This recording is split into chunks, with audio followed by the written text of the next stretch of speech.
wabarakatuh. Halo semuanya, perkenalkan saya Faira Zulfatur Kausa dengan NIM 2401050217.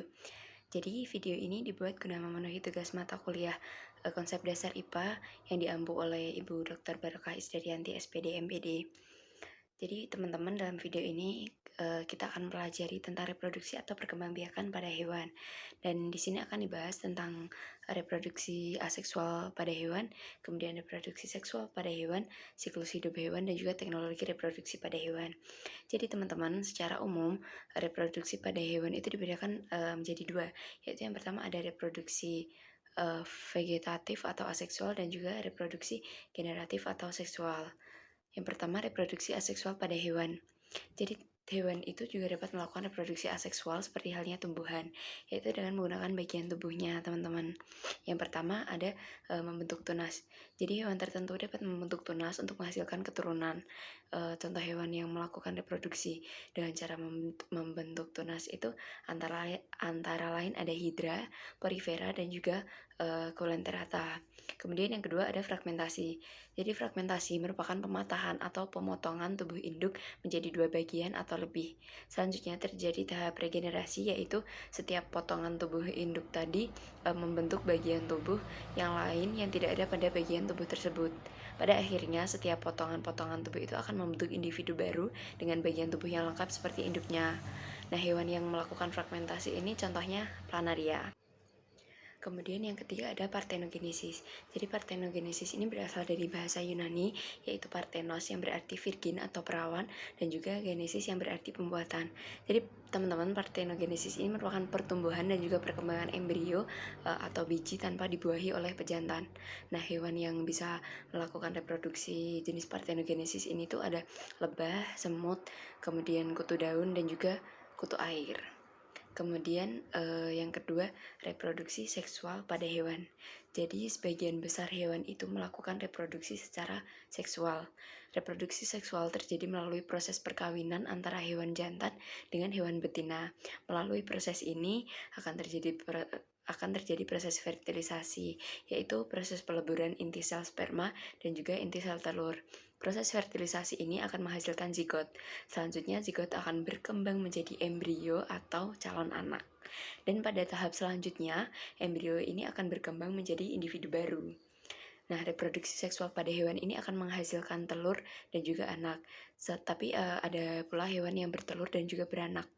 Kemudian berdasarkan cara perkembangan dan kelahiran embrionya, hewan yang melakukan reproduksi secara seksual ini dibagi menjadi 3 jenis, teman-teman. Yang pertama ada hewan vivipar. Jadi vivipar itu salah satu cara perkembangbiakan dengan cara melahirkan. Cara perkembangbiakan vivipar ini umumnya terjadi pada mamalia atau hewan menyusui.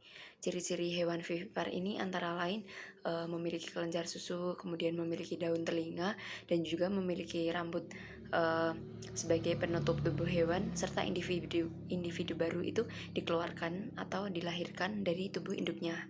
Nah, yang termasuk hewan vivipar ini ada sapi, kambing, kemudian kucing, anjing, kuda, gajah, kera, dan masih banyak lagi. Kemudian yang kedua ada hewan ovipar. Nah, hewan ovipar ini ovipar ini merupakan jenis reproduksi yang mengakibatkan telur yang dikeluarkan ini berkembang dan juga menetas di luar badan induknya.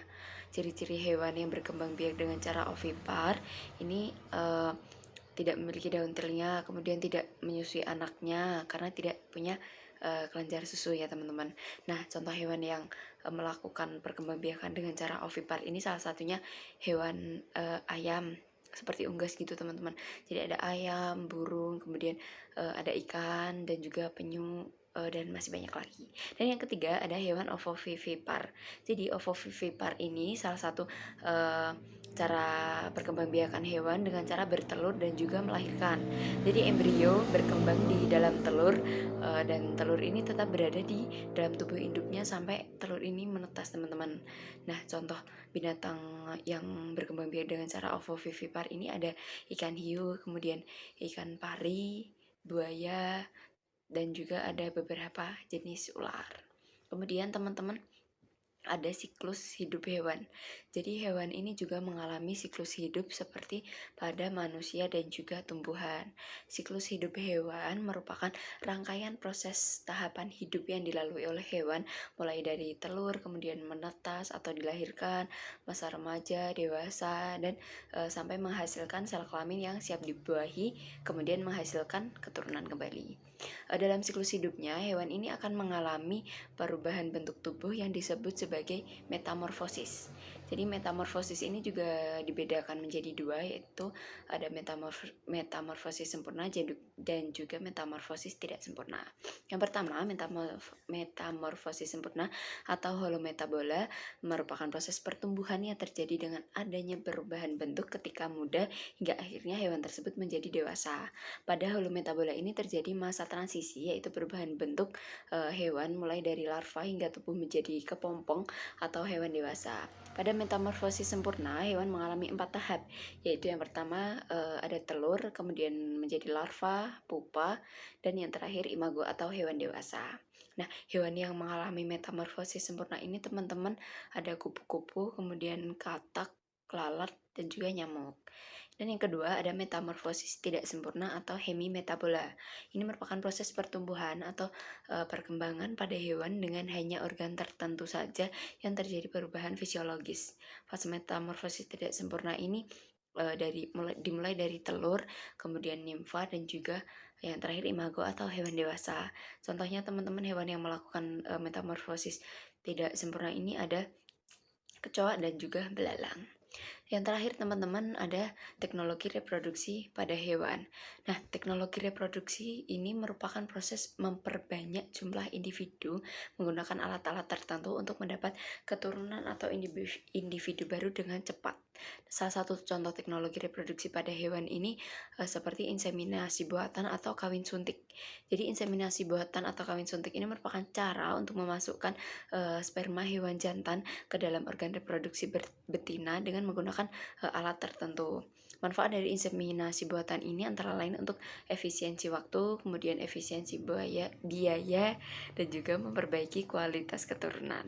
Saat ini inseminasi buatan biasa dilakukan pada hewan ternak ya teman-teman, seperti yang dilakukan pada sapi ternak.